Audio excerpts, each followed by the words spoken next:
आप सभी लोगों ने ये लाइन फिल्मों के अंदर सुनी होगी कि दुश्मन मेरे ऊपर अगर हमला करेगा तो 2 बार सोचेगा, उसकी रातों की नींदें हराम हो जाएगी जब वो मेरे ऊपर हमला करने के बारे में सोचेगा।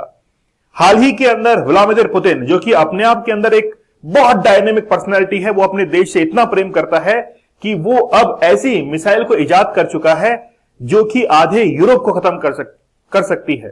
ICBM, inter continental ballistic missile, जिसको बनाकर तैयार कर लिया है। न्यूक्लियर वेपन को कैरी कर सकती है वो, और चाहे जहां पर उसको जो है वो डिप्लॉयड किया जा सकता है। 1 सितंबर को इसकी लॉन्चिंग जो है वो कंप्लीट हो चुकी है। क्या है ये इंटर कॉन्टिनेंटल बैलिस्टिक मिसाइल जिसको रशिया ने बनाया है, और आखिरकार इसका टारगेट क्या है, ये तमाम बातें जो है वो आज हम लोग इस कंटेंट के अंदर देखने वाले हैं। तो सबसे पहले एक बार मैं आप लोगों को जितने भी न्यूज़पेपर्स हैं उनसे रूबरू करा देता हूं कि आखिरकार उन्होंने इसके बारे में लिखा क्या है। द हिंदू लिखता है कि Russia deployed ICBM that Putin says will make enemies think twice, 2 बार सोचेगा दुश्मन। इसके बाद में देखिए, ये जो मिसाइल है इसका नाम है सम्राट, जो कि रशिया ने रखा है, लेकिन जो नाटो कंट्रीज हैं वो इसको दूसरे नाम से पुकारती हैं। वो कहती हैं Saturn second missile, all you need to know about Russia super weapon. इसको रशिया का सुपर वेपन जो है वो नाम दिया गया है, और पहली बार जो है इसको ड्यूटी पर लॉन्च कर दिया गया है। क्या है खासियत, क्या है क्लासिफिकेशन, देखते हैं अभी हम लोग। The head of Russia Roscosmos space agency. देखिए, ये जो आप लोग वर्ड देख रहे हैं रोसकॉस्मोस, ये बेसिकली क्या है, रशिया की स्पेस एजेंसी है। जैसे हमारी इसरो काम करती है वैसे ही रशिया के लिए रोसकॉस्मोस स्पेस एजेंसी काम करती है। उसके जो हेड है उन्होंने यह दावा किया है कि हमने एक इंटर कॉन्टिनेंटल बैलिस्टिक मिसाइल जो है वो बनाकर तैयार कर ली है। अब पुतिन के जितने भी दुश्मन हैं वो 2 बार सोचेंगे कि आखिरकार रशिया पर हमला करे कि ना करें। आप लोगों को पता होगा कि रशिया और यूक्रेन के बीच में जो वॉर शुरू हुआ था वो 24 फरवरी 2022 को शुरू हुआ था। उस समय यूक्रेन को कई सारे वादे किए गए थे कि हम लोग जो है नाटो के अंदर इसको शामिल कर लेंगे। अमेरिका और कई यूरोपियन कंट्रीज ने यूक्रेन के साथ में बहुत सारे वादे किए थे कि हम जो है वो तेरा साथ देंगे, तो बिल्कुल जो है भिड़ जा। लेकिन अब जो है वो पूरी तरीके से उसका साथ छोड़कर जा चुके हैं। अब अगर मान लीजिए कि थर्ड वर्ल्ड वॉर की तरफ बढ़ता है तो फिर रशिया जो है वो अटैक कर सकता है आईसीबीएम से। यहां पर एक टर्म है जो कि लिखी हुई है बैलिस्टिक। देखिए, इस रेंज के अंदर आप लोगों को मैं 2 मिसाइल्स के बारे में बताऊंगा, एक तो है क्रूज मिसाइल और एक है बैलिस्टिक मिसाइल। ठीक है, अच्छा, एजेंसी हेड जो है यानी कि रोसकॉस्मोस के, उन्होंने कहा है कि सम्राट missile have been placed on combat duty according to Russian news agencies, further details were not reported. इसकी आगे की डिटेल जो है वो अब तक रिपोर्ट नहीं हुई है। ये बेसिकली अनाउंस हुई थी 2018 के अंदर, और अब जो है इसको डिप्लॉयड कर दिया गया है।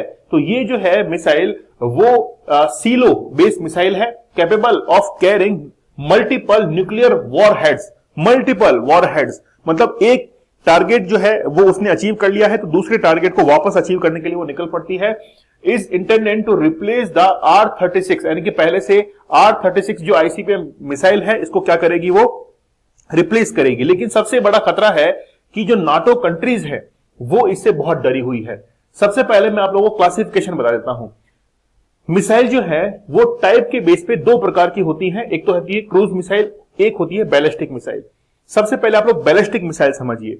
बैलिस्टिक मिसाइल जो है वो हमेशा अर्थ के एनवायरमेंट से बाहर निकल जाती है ऊपर की तरफ, ऊपर जाकर अपने टारगेट को सेट करती है कि कहां मुझे जो है वो जाकर गिरना है। बहुत भयंकर जो है वो इसका हमला होता है बैलिस्टिक मिसाइल का, ऊपर जाकर जो है वो टारगेट को फिक्स कर लेती है। जबकि जो क्रूज मिसाइल होती है ये सरफेस के बिल्कुल पैरेलल चलती है, अर्थ के एनवायरमेंट के अंदर ही चलेगी, और इसके साथ में इसकी स्पीड जो है वो बहुत ज्यादा होती है।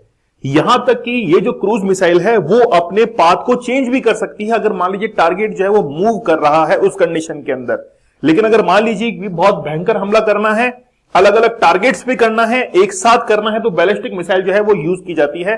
लेकिन ध्यान रखना है कि ये अर्थ के ग्रेविटेशनल फोर्स को यूज करती है और उसके कारण इसकी वेलोसिटी बढ़ जाती है और बहुत घातक हमला जो है वो बैलिस्टिक मिसाइल करती है।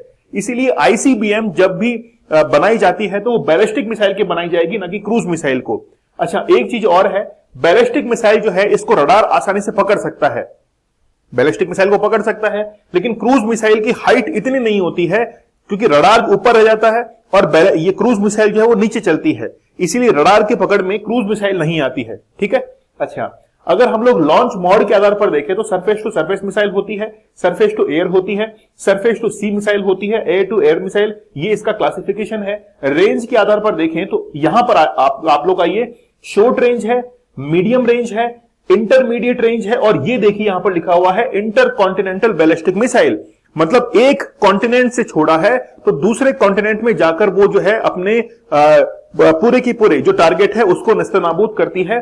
तो यहां पर हम लोग दो क्लासिफिकेशन ले रहे हैं, बैलिस्टिक मिसाइल के साथ में कॉन्फ़िगरेशन है किसकी, inter continental ballistic missile. Clear है, मतलब एनवायरमेंट के बाहर जाएगी, फिर दूसरे कॉन्टिनेंट के ऊपर टारगेट करेगी। अब कॉन्टिनेंट बहुत दूर दूर होते हैं, पास तो होते नहीं है। लगभग ये मान के चलिए कि इसकी रेंज जो है वो 5500 किलोमीटर है, 5500 किलोमीटर जो है वो इनकी रेंज होती है। प्रोपल्शन के बेस पे देखें तो सॉलिड होता है, फ्यूल वगैरह, लिक्विड होता है, हाइब्रिड होता है, रैमजेट होता है, स्क्रैमजेट है, क्रायोजेनिक इंजन होते हैं, गाइडेंस वॉर गाइडेंस होती है ना, वायर गाइडेंस होती है इसके अंदर। ठीक है, ये जो है इसका क्लासिफिकेशन है। तो ये क्लासिफिकेशन समझने के बाद अब आपको आसानी समझ में आ रहा होगा। अब देखिए यहां पर ये हमारे पास में एक कॉन्टिनेंट है जहां से इसको लॉन्च किया गया है, और यहां पर ये दूसरा कॉन्टिनेंट है जहां पर जाकर इसको टकराना है।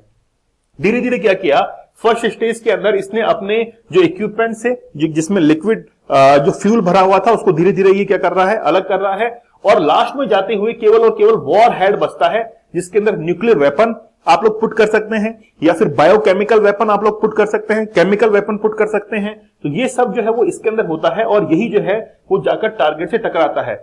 बैलिस्टिक मिसाइल जो होती हैं वो धीरे धीरे क्या करती हैं, अपने जितने भी पार्ट्स होते हैं उसको सेपरेट करती हुई जाती है, और लास्ट में केवल और केवल क्या बचता है, वॉर हेड जो है वो बचता है, जिससे स्पेशली जो है वो अटैक करने के काम में आता है। लेकिन ये आईसीबीएम क्या होती है, तो ICBM inter continental ballistic missile, एक देश से दूसरे देश में या एक कॉन्टिनेंट से दूसरे कॉन्टिनेंट के अंदर अगर टारगेट करना है तो ये मिसाइल जो है वो यूज की जाती है। इसकी रेंज जो है वो 5500 किलोमीटर होती है।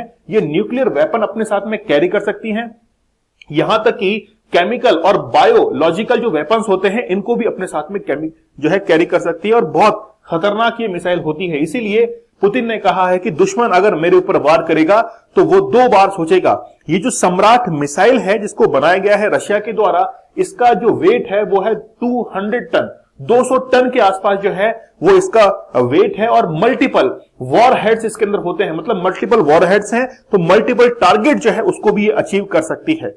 आप लोग समझ पा रहे होंगे। लेकिन इसका जो है वो नाम देखिए, इसका नाम है, वैसे तो सम्राट है, लेकिन जो नाटो कंट्रीज हैं उन्होंने, वेस्टर्न कंट्रीज ने इसका नाम जो है वो सैटर्न सेकंड इसका नाम दिया है। ठीक है, तो ये था पूरा इसके मिसाइल के बारे में। और ये जो मिसाइल है जिसको लॉन्च कर दिया गया है, तो पुतिन पूरी तरीके से तैयार है। अगर मान लीजिए थर्ड वर्ल्ड वॉर होता है तो उसके लिए आप लोग देखिए 1914 से लेकर 1918 तक जब फर्स्ट वर्ल्ड वॉर चला था तो ऐसा था नहीं कि एक दिन के अंदर वो कंप्लीट हो गया था, बहुत समय उसको लगा था। और सेकेंड वर्ल्ड वॉर का सिनेरियो देखिए, लास्ट में जाते जाते बहुत सारे जो डेवलप्ड नेशंस हैं वो शामिल होते हैं, जैसे अमेरिका लास्ट में शामिल होता है।